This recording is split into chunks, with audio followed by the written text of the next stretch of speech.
So welcome to the channel Studyverse।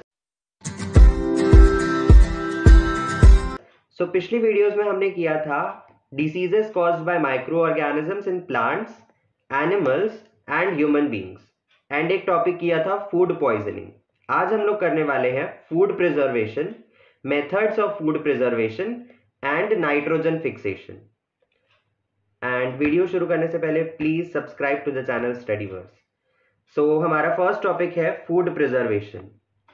So in chapter 1 we have learnt about the methods used to preserve and store food grains। ठीक है, सो यहाँ पे ये बोल रहा है कि हमने चैप्टर 1 में देखा था कि ग्रेन्स को, फूड ग्रेन्स को प्रिजर्व एंड स्टोर कैसे करते हैं। अब ये यहाँ पे पूछ रहा है कि how do we preserve cooked food. अब पका हुआ जो खाना है उसे कैसे प्रिजर्व किया जाता है। सो यहाँ पे एक एग्जाम्पल दिया हुआ है कि you know that bread left unused under the moist conditions is attacked by fungus. Microorganisms spoil our food. Spoiled food emits bad smell and has a bad taste and changed color. It is spoiling food a chemical reaction.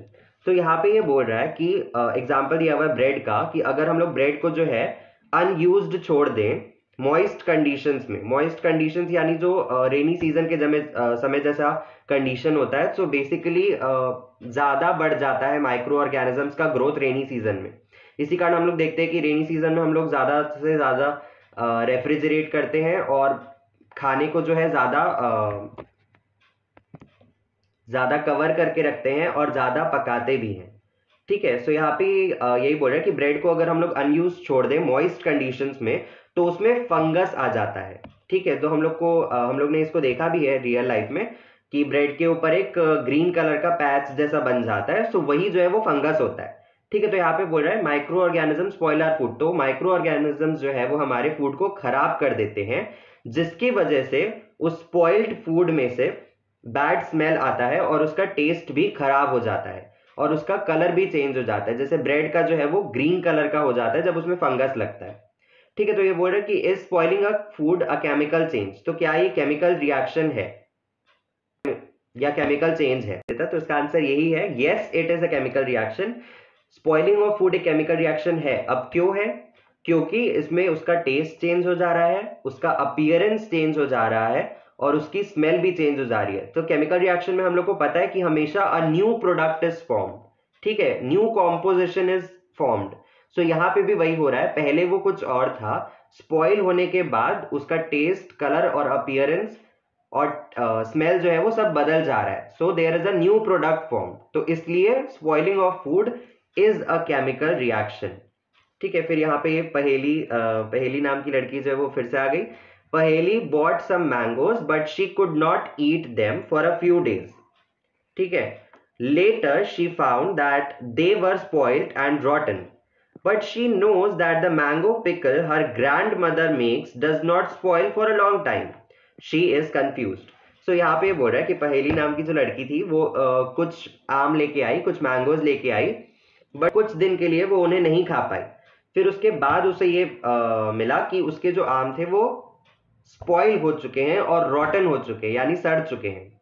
ठीक है, फिर लेकिन वो सोचती है कि उसकी जो ग्रैंड मदर है वो जब मैंगो पिकल्स बनाती है तब तो वो बहुत सालों तक जो है वो खराब नहीं होता है। तो वो कंफ्यूज हो गई कि ऐसा कैसे हो सकता है कि मैंगो जब फ्रूट वो लेके आई तो वो 2 दिन में ही खराब हो गया, और अगर उसी मैंगो का पिकल बना दिया जाए तो वो 2-3 साल तक खराब नहीं होता है। ठीक है, तो वो कंफ्यूज्ड है। अब ऐसा क्यों होता है इसके बारे में हम लोग जानेंगे इन फूड प्रिजर्वेशन मेथड्स। ठीक है, तो यहाँ पे दिया हुआ है, let us study some common methods of preserving food in our Holmes.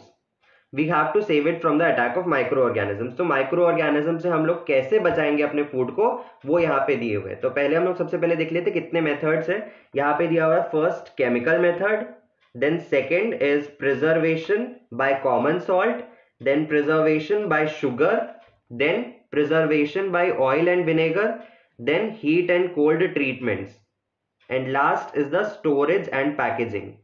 so ये सारे जो है ये प्रिजर्वेशन के मेथड्स हैं। ठीक है, सो फर्स्ट हम लोग देखते हैं केमिकल मेथड। इसमें दिया हुआ है salts and edible oils are the common chemicals generally use to check the growth of micro organisms. So chemical method के अंदर है सॉल्ट एंड एडिबल ऑयल्स। ठीक है, तो ये बेसिक कॉमन केमिकल्स है जो कि जनरली यूज किया जाता है to stop the growth of micro organisms. ठीक है, और इसी कारण से इनको हम लोग बोलते हैं प्रिजर्वेटिव्स। प्रिजर्वेटिव्स किसको बोलते हैं? सॉल्ट्स एंड एडिबल ऑयल्स को हम लोग प्रिजर्वेटिव बोलते हैं, क्योंकि इसको हम लोग जनरली यूज करते हैं to stop the growth of micro organisms. ठीक है, फिर यहाँ पे लिखा हुआ है वी ऐड सॉल्ट और acid preservatives to pickles to prevent the attack of micro organisms. Salt और the acid preservatives to pickles to prevent the attack of microbe. So पहेली जो सोच रही थी वो कंफ्यूज हो गई थी कि मैंगो अगर हम लोग ऐसे फ्रूट के फॉर्म में रखते हैं तो वो खराब हो जाता है, बट पिकल के फॉर्म में क्यों नहीं होता है? सो उसका आंसर यहीं पे दिया हुआ है कि we add salt and acid preservatives. तो हम लोग सॉल्ट और एसिड प्रिजर्वेटिव ऐड करते हैं, इस वजह से जो है पिकल के फॉर्म में वो खराब नहीं होता है। ठीक है, अब एसिड प्रिजर्वेटिव्स कौन कौन से जो हम लोग कॉमनली यूज करते हैं वो यहाँ पे दिया हुआ है, sodium benzoate and sodium metabisulphide. सो ये दो जो है एसिड, इनके नाम याद रखने हैं, एसिड प्रिजर्वेटिव्स जो कि हम लोग कॉमनली पिकल्स में यूज करते हैं, sodium benzoate and sodium metabisulphite. ठीक है, सो ये दोनों हैं। देन नेक्स्ट यहाँ पे दिया हुआ है these are also used in jams and squashes to check their spoilage. ये जैम और स्क्वाशेस में भी यूज किया जाता है। अब स्क्वाशेस क्या होता है यहाँ पे मैंने लिख दिया है, squashes are a kind of vegetables, squashes are a kind of vegetable. Gourds are in the same family as squashes. Pumpkins are also squashes. Although squash is a fruit, but according to the botanical classification, it is generally considered a vegetable in food preparation. ठीक है, तो यहाँ पे क्या बोल रहा है, squash जो है वो एक काइंड ऑफ वेजिटेबल है।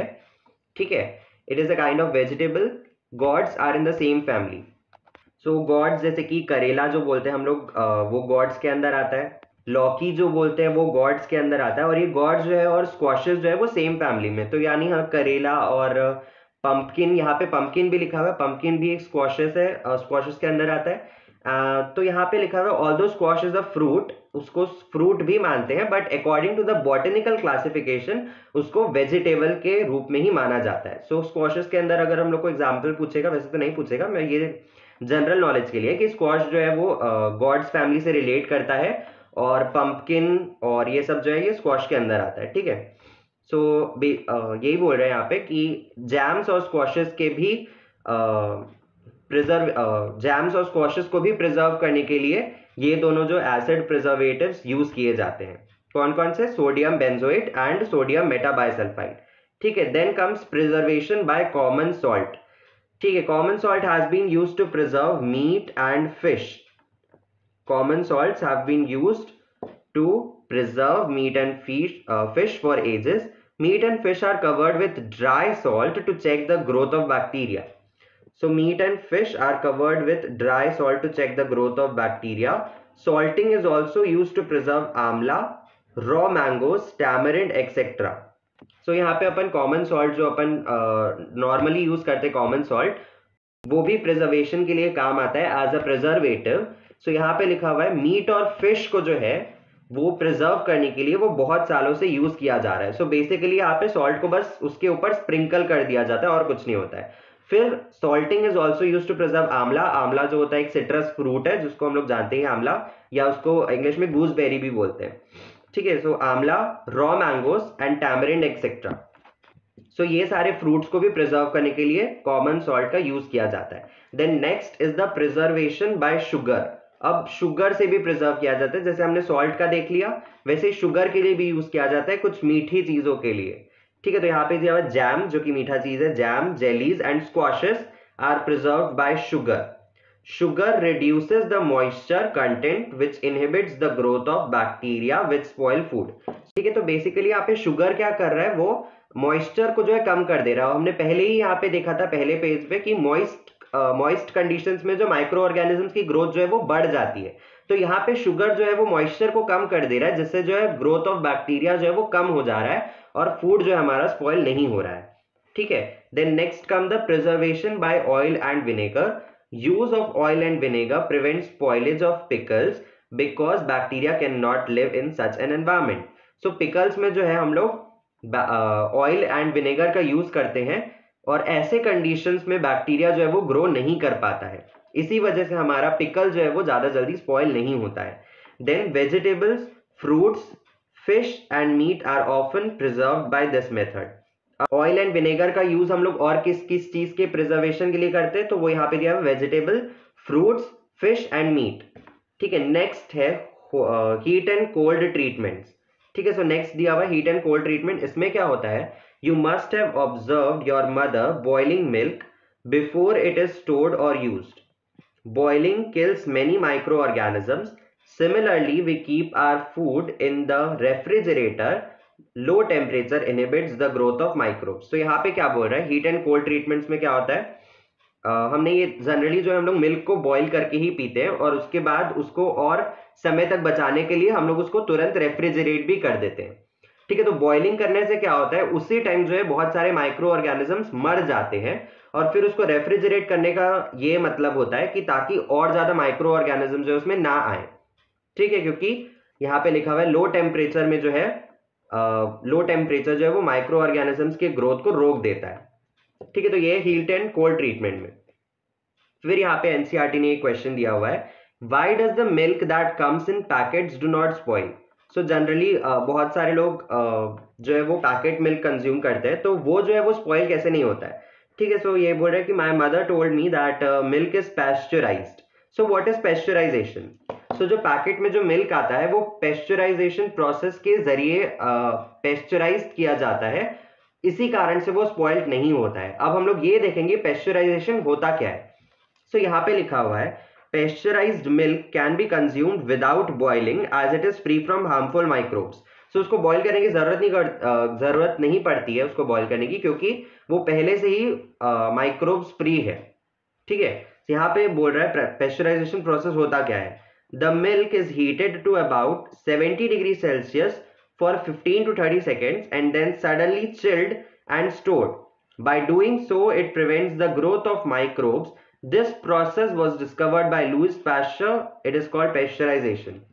ठीक है, तो यहाँ पे पेस्चराइजेशन प्रोसेस को क्या दिया हुआ है कि सबसे पहले मिल्क को जो है 70 डिग्री सेल्सियस पे हीट किया जाता है फॉर 15 to 13 सेकेंड्स, देन उसको सडनली जो है ठंडा किया जाता है, चिल्ड, और फिर स्टोर कर दिया जाता है। तो इससे क्या होता है, माइक्रो ऑर्गेनिजम्स जो है वहां पे उसका ग्रोथ नहीं हो पाता है, क्योंकि एक्सट्रीम कंडीशंस यहाँ पे 70 डिग्री सेल्सियस मतलब बहुत ज्यादा गर्म होता है। सो 70 डिग्री सेल्सियस पे उसको 30 to 50 सेकेंड्स के लिए उसको हीट किया जा रहा है, और उसके बाद तुरंत उसको ठंडा कर दिया जा रहा है। तो इस वजह से जो है माइक्रो ऑर्गेनिजम्स वहां ग्रो नहीं कर पाते हैं, और ये प्रोसेस जो है वो लुइस पैस्चर ने दिया था, इस वजह से इस प्रोसेस का नाम पेस्चराइजेशन रखा गया है। ठीक है, सो लास्ट अपना जाता है मेथड्स ऑफ प्रिजर्वेशन में स्टोरेज एंड पैकिंग। ठीक है, so these days dry fruits and even vegetables are sold in sealed airtight packets to prevent the attack of microbes. ठीक है, तो ये बोल रहे हैं कि स्टोरेज एंड पैकेजिंग के लिए हम लोग airtight sealed packet use करें, ताकि माइक्रो ऑर्गेनिज्म जो उसमें ग्रोथ ना कर पाए। ठीक है, ग्रो ना कर पाए। सो हमने देखा कि ड्राई फ्रूट जो है वो सील्ड पैकेट्स में, सील्ड एयर टाइट पैकेट्स में ही आते हैं, और आजकल वेजिटेबल्स को भी वैसे ही दिया जाता है सील्ड एयर टाइट पैकेट्स में। उसका कॉमन मशरूम जैसे अपन लेते हैं, तो मशरूम जो है वो एयर टाइट सील्ड पैकेट्स में ही मिलता है। ठीक है, सो ये किस लिए होता है, to prevent microorganism growth. Next हमारा लास्ट टॉपिक आज के वीडियो के लिए है नाइट्रोजन फिक्सेशन। ठीक है, नाइट्रोजन फिक्सेशन। सो यहाँ पे बोल रहा है, you have learned about the bacterium rhizobium in class 6th and 7th. It is involved in the fixation of nitrogen in leguminous plants, example pulses. ठीक है, तो राइजोबियम का एग्जांपल दिया हो। राइजोबियम जो है वो नाइट्रोजन फिक्सिंग बैक्टीरिया है, जो नाइट्रोजन को फिक्स करता है, helps in the nitrogen fixation in leguminous plants. Leguminous plants कौन कौन से होते हैं, जैसे पल्सेस हो सकते हैं, मटर यानी पी हो सकता है, और बीन्स। ठीक है, सो यहाँ पे बोला है rhizobium lives in the root nodules of leguminous plants. Root nodules जो होते हैं वो होता है symbiosis of the nitrogen fixing bacteria and the roots of the leguminous plants. ठीक है, तो ये बोल रहे हैं राइजोबियम जो है वो लेग्यूमिनस प्लांट्स के रूट नोड्यूल्स में रहता है। ठीक है, such as beans and peas with which it has a symbiotic relationship, जैसा कि मैंने अभी बताया। बीन्स एंड पीस जो है वो लेग्यूमिनस प्लांट्स है, उसके रूट नोड्यूल्स में राइजोबियम रहता है। देन नेक्स्ट यहाँ पे लिखा हुआ है sometimes nitrogen gets fixed through the action of lightning. कई बार क्या होता है, नाइट्रोजन फिक्सेशन जो है वो लाइटनिंग की वजह से होता है, लेकिन फिर भी नाइट्रोजन जो एटमॉस्फेयर में वो कांस्टेंट रहता है। अब कैसे वो रहता है वो हम लोग देखेंगे नेक्स्ट टॉपिक में, जो कि नाइट्रोजन साइकिल है और इस चैप्टर का लास्ट टॉपिक है। तो इसके लिए एक लास्ट वीडियो रहेगा इस चैप्टर के लिए। तो आज मैंने एनसीईआरटी के 2 पेजेस कवर किए हैं। ये चैप्टर बस खत्म हो गया, बस इसमें एक टॉपिक बचा जिसके लिए एक और वीडियो आएगी। सो प्लीज वीडियो को लाइक कर दीजिए।